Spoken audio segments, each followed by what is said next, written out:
Thank you for the invitation to the committee who invited me. It's very nice to be here in India to speak to you. I'm going to echo some of what Professor Vacharajani says. How do I move this? Okay. So the disclosure is I've only put in 2 personally. And the reason for that is that what Professor Vacharajani said is absolutely true. The indications for this device are so narrow that even with a hemodialysis prevalent population of 800 that I deal with and an incident population of 200, I've still only in the last couple of years come across 2 patients where I really felt it was the right thing to do. I had some help from Merit Medical, who are the company who make the graft for material for the presentation, and also got some pictures from Dr. Holman in Baylor, who's inserted many more of these than I have. The biggest experience in the UK is actually in Birmingham University with Nick Inston. They've put in about 20, so he has experience of dealing with the complications of insertion, which is what I was asked to speak about today. So what's this all about? Well, you've had talks about central venous stenosis and occlusion, and it's, as we said, it's the Achilles heel of vascular access. There is no good treatment for it. And when you see the hero concept, it sounds quite appealing, because the main reason for AV graft failure is stenosis at the venous end. And you would imagine that hanging the venous end straight into the atrium would overcome this. So the traditional treatment of superior vena cava obstruction or central venous obstruction was nicely covered by the previous speakers. In my unit, we use repeated angioplasty. Every 4 to 6 months, people come back whether they need it or not, and we just re-balloon it. I agree with the sentiment that once you start the process of ballooning, you're kind of obliged to keep going because these recur. We don't really use stents in our unit except for elastic recoil, and our experience with them, I have to say, is pretty poor. We much prefer to do repeated angioplasty if it's an option.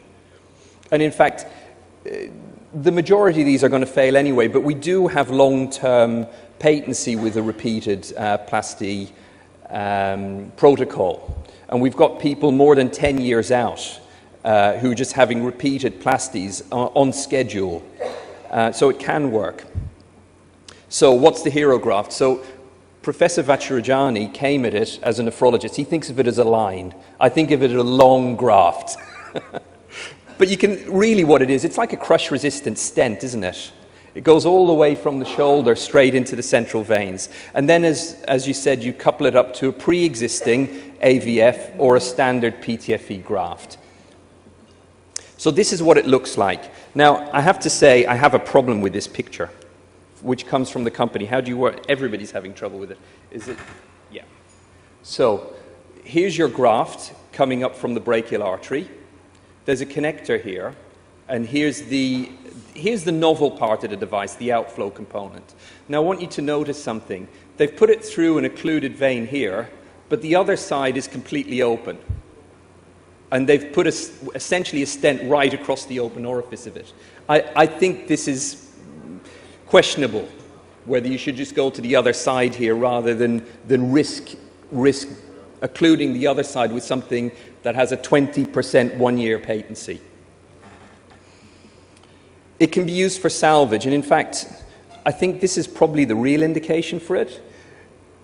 If you've got a pre-existing fistula and you've got recurrent stenosis and you can't overcome it, I think it's probably not unreasonable to run it into one of these devices.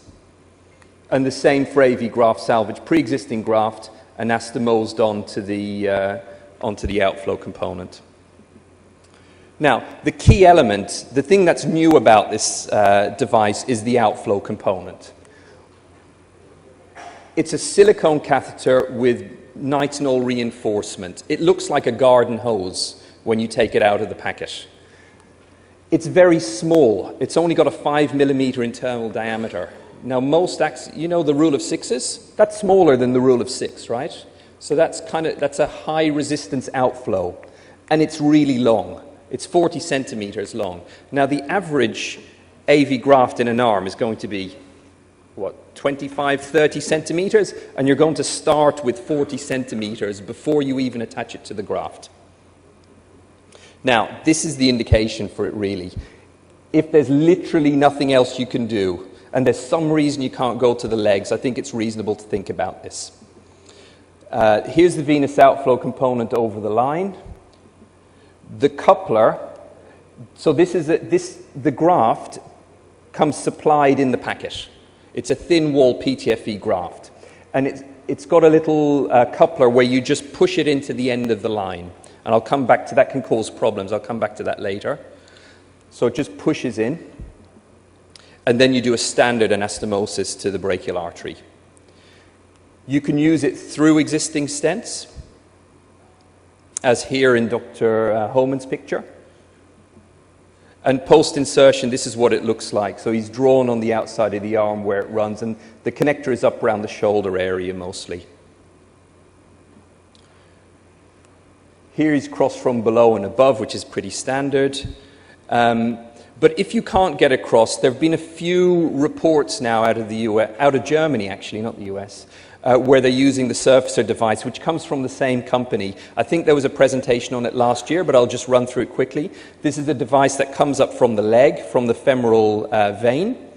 It goes into the stump of an occluded SVC, and then you put a marker on the skin, and then you just turn the screw at the bottom, and a sharp needle comes straight out through the skin.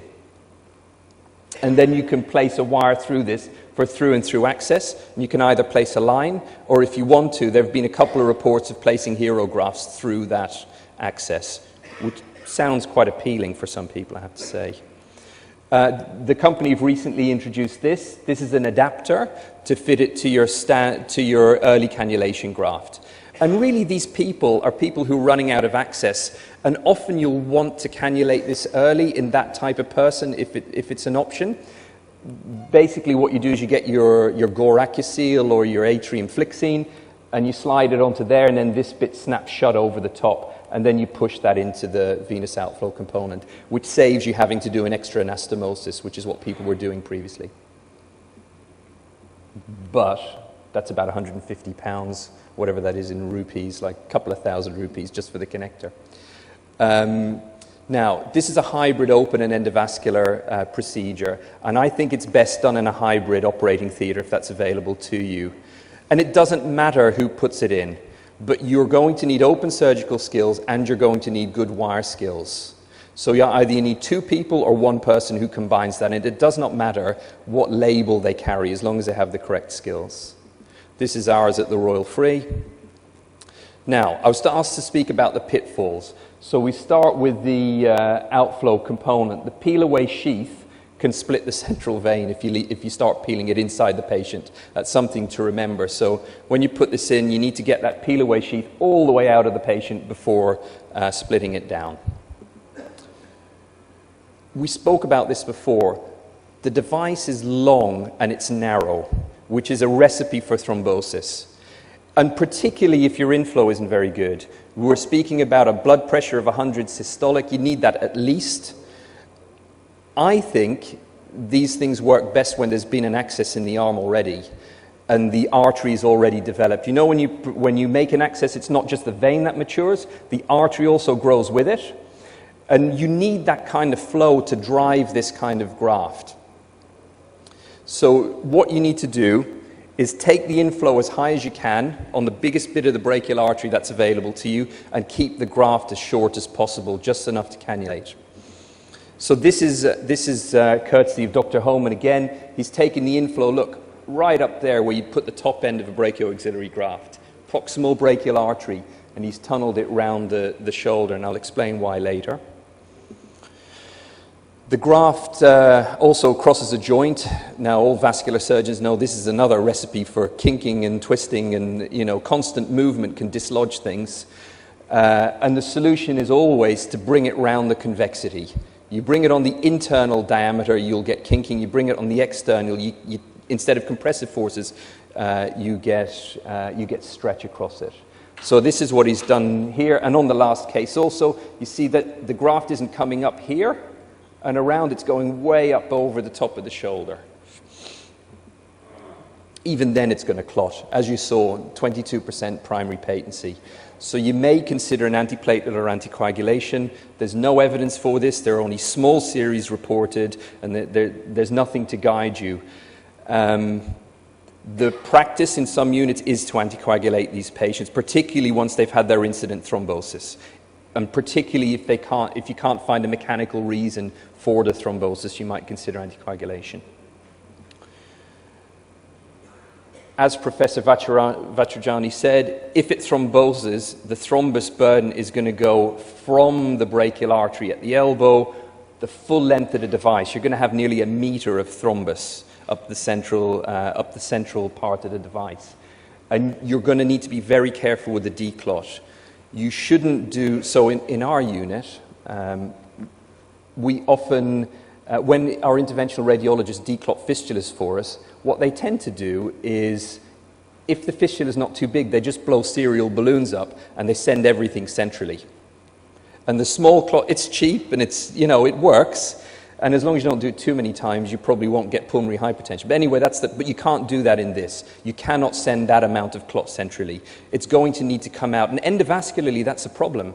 You're going to need to use an angiojet, or you're going to need to use something expensive to clear that clot, or you're going to have to do open surgery. And you don't want to really be doing open surgery 2-3 times per year to declot these things.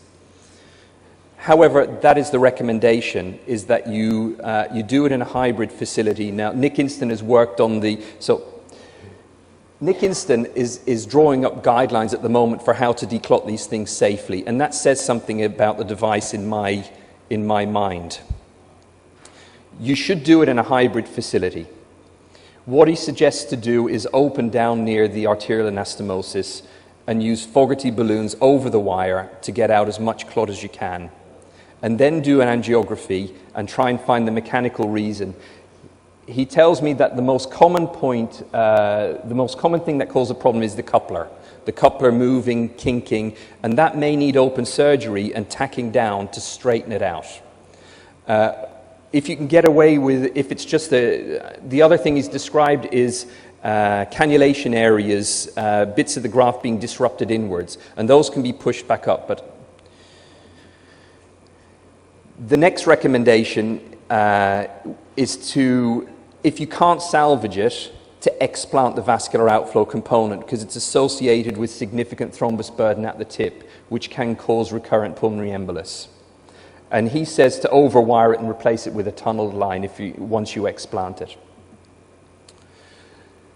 If you do get recurrent pulmonary embolus in a patient with a HERO, we suggest first anticoagulation, to do an echo or an angiogram to exclude thrombus at the device tip, and if it's still occurring on anticoagulation, the thing's got to come out. Now, he has this experience with 20 grafts, and again, I want you to keep that in mind if you're considering putting this in patients where it's genuinely not their last option. These are the benefits from the company. You've seen the other results from Tushar.